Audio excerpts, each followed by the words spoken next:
பிரச்சனை நடக்குது. அந்த பிரச்சனை நடக்கும்போது பெண்கள் வந்தா நவந்து நிற்போம், ஒதுங்கி நிற்போம். ஆனால் ஒரு பெண் வேட்பாளர், இஸ்லாமிய பெண் வேட்பாளர் மேடையில இருக்காங்க.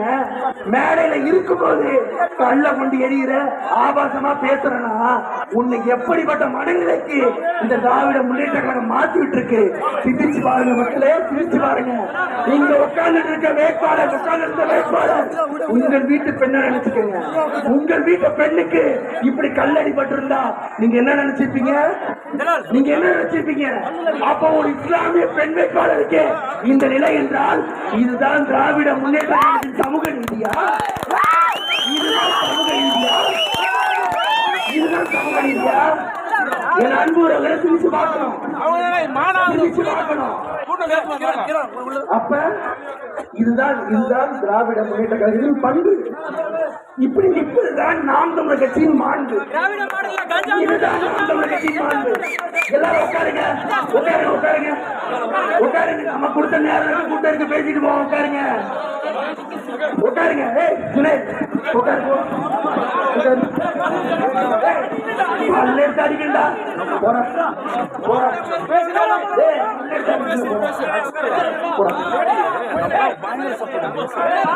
அப்ப சிரிச்சு பாருங்க மக்களே. இந்த மண் எப்படிப்பட்ட மண், இந்த மண்ணை எப்படிப்பட்ட மண்ணாக மாற்றப்பட்டிருக்கின்றது நம்ம சிரிச்சு பார்க்கணும்.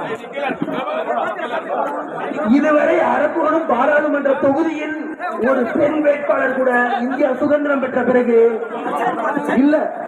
முதல் முறையாக இதில் புரட்சி செய்தது நாம் தமிழர் கட்சி.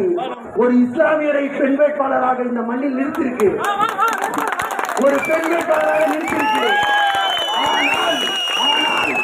ஆனால் இந்த பெண் வேட்பாளர் மேடையில் இருக்கும்போது இந்த பெண் வேட்பாளருக்கு எதிராக கல்லை கொண்டு எரித்தது இந்த திமுக. இது வரலாற்று பிழை இந்த மண்ணில் செய்திருக்கு.